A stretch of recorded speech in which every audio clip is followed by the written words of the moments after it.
आज हमारा टॉपिक है पीजो इलेक्ट्रिक लोड सेल क्या होते हैं।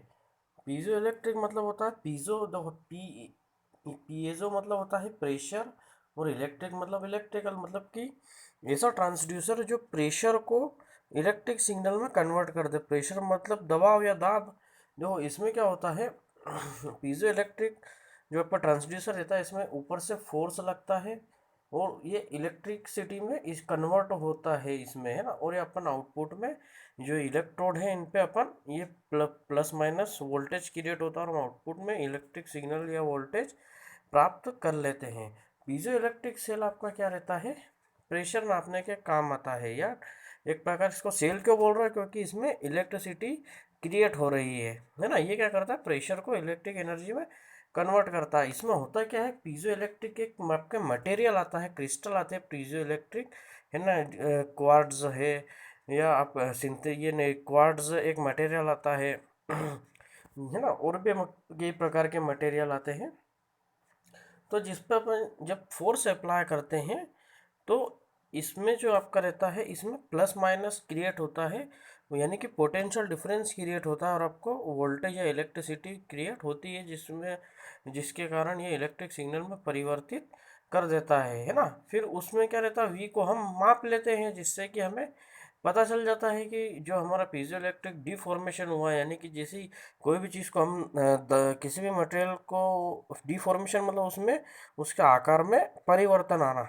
तो किसी भी चीज़ को जब हम दबाते हैं तो उसके आकार में जाहिर सी बात है परिवर्तन आता है, जिसके कारण उस डिफॉर्मेशन से हमें इलेक्ट्रिक सिग्नल मिलता है और उसको हम वोल्ट मीटर वगैरह से नाप करके पता कर लेते हैं कि कितना फोर्स और प्रेशर हमें प्राप्त हुआ, है ना।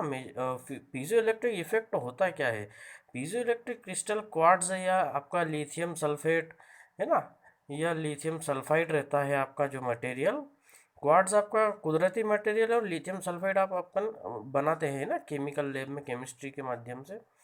तो इसकी जो खासियत यही होती है कि जब इस मटेरियल या क्रिस्टल पर फोर्स अप्लाई होता है या इसको हम प्रेस करेंगे या खींचेंगे या दबाएंगे या लेफ्ट टू राइट करते हैं तो इस क्रिस्टल के डायमेंशन में, यानी कि इसके जो आकार प्रकार इसकी जो यानी कि लंबाई है चौड़ाई है हाइट में परिवर्तन होगा, जिसके कारण उसमें चार्ज पैदा होंगे। चार्ज आपको पता है प्लस माइनस है ना, प्लस माइनस में जब आप डिफरेंस क्रिएट करते हो अंतर, तो आपका विभवांतर यानी वोल्टेज डिफरेंस, और वोल्टेज डिफरेंस से हम करंट लेते हैं, है ना। इसका फार्मूला आता है Q या V is proportional to F और P, यानी कि जितना हम प्रेशर और फोर्स लगाएंगे उतने ज़्यादा चार्ज या वोल्टेज आपको क्रिएट होगा। ये इस प्रकार का मटेरियल रहता है। ये इसमें ये आपका ऊपर एक इलेक्ट्रोड रहती है, यानी कि पॉजिटिव इलेक्ट्रोड, और नीचे की जो प्लेट रहेगी वो दूसरा इलेक्ट्रोड रहेगा। इलेक्ट्रोड आपको पता है ना, टर्मिनल जैसा हम वोल्टेज लेते हैं उन दो पॉइंट्स को हम इलेक्ट्रोड कहते हैं। तो इस पर जैसे ही प्रेशर पड़ेगा तो ये जो क्रिस्टल रहते हैं इसमें जो डॉट डॉट दिख रहा है आपको, ये प्लस माइनस के रूप में क्रिएट होंगे, है ना। यही आपका पीजो इलेक्ट्रिक इफेक्ट, और जिसके कारण इलेक्ट्रिसिटी जनरेट होगी और वही इलेक्ट्रिसिटी आपके वोल्ट मीटर में जाएगी। तो जैसे जैसा प्रेशर लगाओगे वैसे वैसे वोल्ट मीटर में रीडिंग बढ़ेगी, या जैसे प्रेशर कम करोगे वोल्ट मीटर में रीडिंग कम दिखाएगा वो, क्योंकि इलेक्ट्रिसिटी कम प्रोड्यूस होगी, है ना। अब जब जब फोर्स ज़ीरो हो तो, है ना, तो थिकनेस क्या होगी इसकी, ज़्यादा रहेगी, और जब फोर्स लगाओगे तो जाहिर सी बात है दबेगा, पतला होगा, तो वो इसकी क्या हो जाएगी, डेल टी, यानी चेंज इन डायमेंशन। दो फोर्स और प्रेशर फिजिक्स में हमने पढ़ा है क्या होता है, पीजो इलेक्ट्रिक ट्रांसड्यूसर जो रहता है आपका इलेक्ट्रिक सिग्नल में कन्वर्ट करता है ना। यानी कि ये क्या करता है, भौतिक अवस्था या भौतिक ऊर्जा को विद्युत ऊर्जा में परिवर्तन करता है ना। चार्ज बराबर इसमें क्या है, डी इंटू एफ, जहाँ पे आपका डी क्या है, क्यू तो आपका चार्ज है, डी सेंसिटिविटी ऑफ क्रिस्टल, और एफ जो आपने फोर्स अप्लाई किया है, फोर्स न्यूटन में होता है। तो आपका आउटपुट वोल्टेज आप इस प्रकार से निकाल सकते हो, ई बराबर क्यू अपॉन सी पी, है ना। ये ऐसे भी निकाल सकते हो आप, है ना, D into F upon epsilon into A by T. आपको फाइनली में क्या मिलेगा, D T by epsilon naught epsilon R into F by A. या फिर ये एक फार्मूला भी आता है इसका, Young's modulus formula, stress by strain, है ना। स्ट्रेस होते हैं आपकी फोर्स पर यूनिट एरिया अपन, स्ट्रेन हमने पढ़ा है change in length upon original length del L upon L. तो आपको फार्मूला ये मिलेगा, F is equal to Y A into del L by del. ये यंग्स मॉड्यूलस की एक वैल्यू होती है कुछ ना कुछ, है ना, कांस्टेंट रहता है आपका ये। तो इस प्रकार से आप ये एग्ज़ाम में लिख करके डिटेल में लिखिएगा आप, है ना। फिर आपका आता है temperature measurement of by transducer. तो टेम्परेचर मेजरमेंट के लिए आपके कई ट्रांसड्यूसर आते हैं। इसमें एक आता है आपका रजिस्टिव या रेजिस्टेंस ट्रांसड्यूसर। इसमें आपका क्या रहता है, इसका एक फार्मूला आता है, अगर output voltage E out is equal to R X upon R X plus R into one minus X into E. तो आप ये फाइनली जब कैलकुलेशन करोगे तो आपको क्या मिलेगा, ई आउटपुट बराबर एक्स इंटू ई। तो यहाँ पे एक्स क्या आपका डिस्प्लेसमेंट और ये आपका इनपुट वोल्टेज। अच्छा, टेम्परेचर मेजरमेंट कैसे करोगे, रेजिस्टेंस के माध्यम से। जैसे कि रेजिस्टेंस के मान में जैसी परिवर्तन होगा, तो जैसी ये क्या होते हैं, इसमें ऐसे रेजिस्टेंस यूज होते हैं कि जब इन रेजिस्टेंस पे जैसी आपका तापमान पड़ता है या लाइट या जैसी इनको हीट मिलती है, तो इनके रेजिस्टेंस के मान में परिवर्तन आता है। जैसे आपके फिक्स रेजिस्टेंस जो रहता है उसकी वैल्यू फिक्स रहती है, बाकी आपकी ये वेरिएबल रेजिस्टेंस में जैसे इस पे आपका रेजिस्टेंस पे तापमान का प्रभाव पड़ता है, तो इसके रेजिस्टेंस के मान में, यानी कि इसकी जो वैल्यू जिसको हम ओम में नापते हैं, उसमें परिवर्तन होता है। जैसे हमने हमने पढ़ा भी है ना, कभी चालक का प्रतिरोध बढ़ता है तापमान बढ़ने पर, है ना, अर्धचालक का प्रतिरोध घटता है तापमान बढ़ने पर, है ना।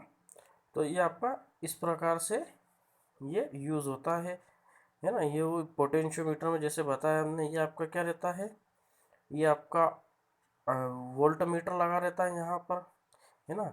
जैसे ही और आपका यहाँ पर रेजिस्टेंस लगा रहता है, यहाँ पे हमने कुछ ना कुछ जैसे ही आपका प्राइमरी ट्रांसड्यूसर या कोई भी मोशन होता है इस रेजिस्टेंस में, तो हम जानते हैं कि रेजिस्टेंस कम या ज़्यादा होता है, तो आपका वोल्टेज यानी आपका करंट भी कम या ज़्यादा होता है, और उसका इफेक्ट हम यहाँ पे देख लेते हैं, है ना। तो हम जाहिर सी बात, हम जब रेजिस्टेंस को कहीं पे लगाते हैं, कहीं पे यूज़ करते हैं, उसके साथ वोल्ट मीटर अगर ऐड है, तो उस रेजिस्टेंस को चाहो तो आप पॉइंटर से ऊपर नीचे भी कर सकते हो, है ना। तो ये पॉइंटर, जब ये आपका पॉइंट ए पे रहेगा आपका ये पॉइंटर, तो आपको यहाँ पे ज़ीरो आउटपुट मिलेगा, और क्योंकि रेजिस्टेंस यहाँ पे मैक्सिमम रहेगा, और जब आप इसको खसका कर पॉइंटर, या आपका पॉइंटर जैसे ऊपर जाएगा यानी बी पॉइंट पे जाएगा, तो आपका आउटपुट फुल आउटपुट मिलेगा, यानी कि आपका रेजिस्टेंस यहाँ पे नेग्लिजिबल या बहुत ही कम हो जाता है। तो रेजिस्टेंस कम होगा तो आपका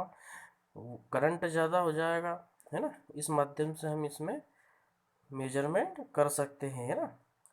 जो रेजिस्टेंस पोटेंशियोमीटर ट्रांसड्यूसर, ये क्या होता है, पैसिव ट्रांसड्यूसर होते हैं, क्योंकि देखो इनको अलग से हमें ऊर्जा देना होती है, इनको अलग से वोल्टेज करंट सप्लाई देना होती है। ये देखो टेम्परेचर रेजिस्टिव ट्रांसड्यूसर को हम ये भी कह सकते हैं कि ऐसा ट्रांसड्यूसर जो तापीय ऊर्जा को विद्युत ऊर्जा में परिवर्तित करे, या फिर हम रेजिस्टेंस के माध्यम से डिस्प्लेसमेंट की ऊर्जा को विद्युत ऊर्जा में परिवर्तित करें। जैसे कि हम रेजिस्टेंस, यहाँ पे रेजिस्टेंस है, इस रेजिस्टेंस के आसपास ये पॉइंटर ऊपर नीचे होगा, तो आपका आउटपुट वोल्टेज में जो इसका मान है, आउटपुट वोल्टेज, उसमें भी कमी आएगी या बढ़ोतरी आएगी, है ना। तो हम इसे इसको कर सकते हैं। तो रजिस्टिव ट्रांसड्यूसर प्रोपोर्शनल होता है डिस्प्लेसमेंट के। डिस्प्लेसमेंट यानी ये ऊपर नीचे आपका खसक रहा है पॉइंटर, अब इस पॉइंटर से आपके कुछ भी चीज़ जुड़ी हो सकती है, जो चीज़ चलित हो, है ना। अब वो चलित चीज़, अभी ये सर्किट तो अंदर रहेगा, आपकी जो मशीन है, बाइक है, या आप किसी भी चीज़ का चाल निकालना चाहते हो, विस्थापन निकालना चाहते हो, तो वो विस्थापन से ही आपका पॉइंटर जुड़ा रहेगा, और जैसे जैसे आपका विस्थापन बढ़ेगा घटेगा, ये पॉइंटर ऊपर नीचे होगा, और ये पॉइंटर ऊपर नीचे होगा, तो आपको आउटपुट में इलेक्ट्रिक सिग्नल प्राप्त होगा, है ना। तो ये पैसिव ट्रांसड्यूसर होते हैं। अच्छा, इनका यूज़ क्या करते हैं हम, एक तो जैसे बताया मैंने, तापमान नापने में कर सकते हैं हम, है ना, या फिर सबसे लीनियर यानी कि जो सीधी चलती है चीज़ें, रेखीय, या एंगुलर जो चीज़ें गोलाई में घूमती है, इनके विस्थापन में नापने में, प्रेशर नापने में, है ना, आदि हम बहुत सारी चीज़ें नाप सकते हैं। प्रेशर भी वही जो मैंने पिछले आपको लेक्चर में देखिएगा आप, उसमें बताया मैंने कि प्रेशर भी आपका जैसे कि प्रेशर जैसे जैसे बढ़ेगा तो ये आपको पॉइंटर बढ़ेगा, और आपका प्रेशर कम होगा तो पॉइंटर घटेगा। उस हिसाब से यहाँ पे आपका आउटपुट जो आपका मीटर लगा है उसमें आपको आउटपुट दिखेगा कि उस प्रेशर की वैल्यू कितनी है। तो ये अपन ये जो रहते हैं इंस्ट्रूमेंट, इस और ये आपके जो इंस्ट्रूमेंट रहते हैं उसमें ये यूज़ होते हैं।